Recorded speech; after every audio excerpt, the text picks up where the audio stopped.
बिस्मिल्लाहिर्रहमानिर्रहीम। अस्सलाम वालेकुम सब वीवर्स को मेरी तरफ़ से मेरे ख़ास किचन में खुश आमदीद। जी वीवर्स, उम्मीद है आप सब ठीक ठाक होंगे और मेरे लिए भी खुसूसन दुआ करते होंगे। चलिए आज मैं आपके लिए बड़ी मज़ेदार रेसिपी लेके आई हूँ। ये है सुबह ब्रेकफास्ट के लिए। अगर कुछ नहीं है तो जल्द और जल्द घर की किचन की कुछ चीज़ों से ही वेजिटेबल्स पराठा हम बना सकते हैं। ये मेरे पास चावल हैं और इसको ये 1 कप मैंने चावलों का लिया था। इसको मैंने तकरीबन 2 से 3 घंटे भिगो कर रखा था। और ये मेरे पास आलू है, इसको मैंने बॉईल कर लिया है। ये मैंने इसके अंदर चॉपर के अंदर डालकर इसको फ़ाइन आटे की तरह बना लूँगी। तो चलिए मैं पहले बना लूँ, फिर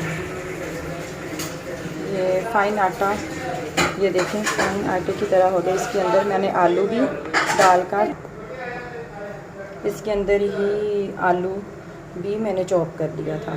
चॉपर के अंदर मिक्सी जो मिक्स होती है ना, मिक्स करने वाली मशीन, ग्राइंडर, जो भी आपके घर में अवेलेबल हो उसी के अंदर डाल के। चलिए हम अब दूसरा काम शुरू करते हैं। इसके अंदर मैंने ये कुछ लिए थे, ये शिमला मिर्च मैंने आधी ली थी, हाफ़ ली थी मैंने शिमला मिर्च। और ये मेरे पास थी ऑरेंज गाजर, आधी गाजर ली थी मैंने। इसके अंदर ये ऑनियन है, ये मेरे पास 2 ऑनियन लिए थे मैंने, ये मैंने थोड़ा सा बचा लेती हूँ। और ये है काली मिर्च, और ये है स्पाइसी के लिए ये नमक डाला, आप अपनी मर्ज़ी से के मुताबिक डाल लें। और ये मैं थोड़ा सा रेड चिली मिर्च डालूँगी, और ये मेरे पास ग्रीन मिर्च है। ये डालकर हम अब इसको अच्छी तरह मिक्स कर लेते हैं। ये है मेरे पास सब्ज़ धनिया, ये जाएगा ज़ीरा। इस स्टेज में आके ज़ीरा डाल देना। इसको अच्छी तरह थोड़ा मिक्स करना। अगर आपको ज़रा हार्ड लगे तो इसके अंदर थोड़ा सा पानी, तकरीबन 2-3 चम्मच पानी के डाल,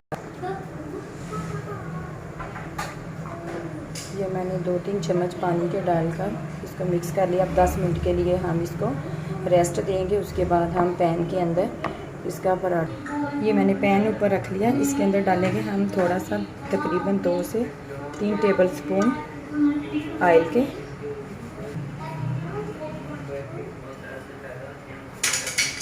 ये हम इसके अंदर डालेंगे पैन के अंदर। इसको हम थोड़ा सा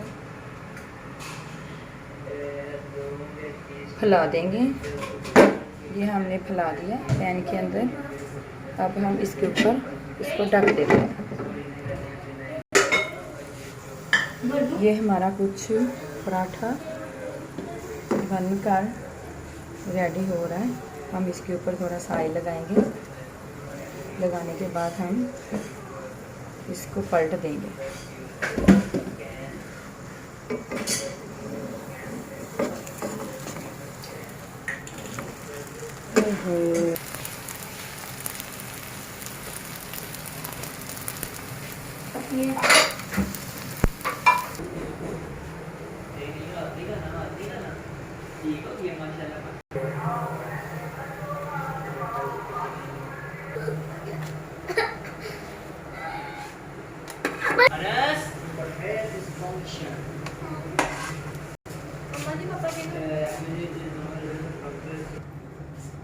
जी वीवर्स, देखें ये हमारे पराठे बनकर हमारे तैयार हो चुके हैं।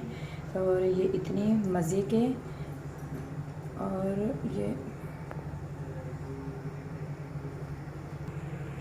ये देखें कितने अच्छे। और मैं ज़रा थोड़ा सा पराठा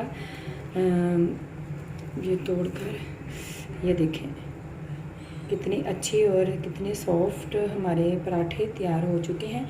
ये हम आलू बुखारे की चटनी के साथ और ये केचप के साथ हम सर्व कर सकते हैं। जी वीवर्स, मुझे अगली रेसिपी तक दें इजाज़त और अपना ढेरों ख्याल रखिएगा। अल्लाह हाफिज़।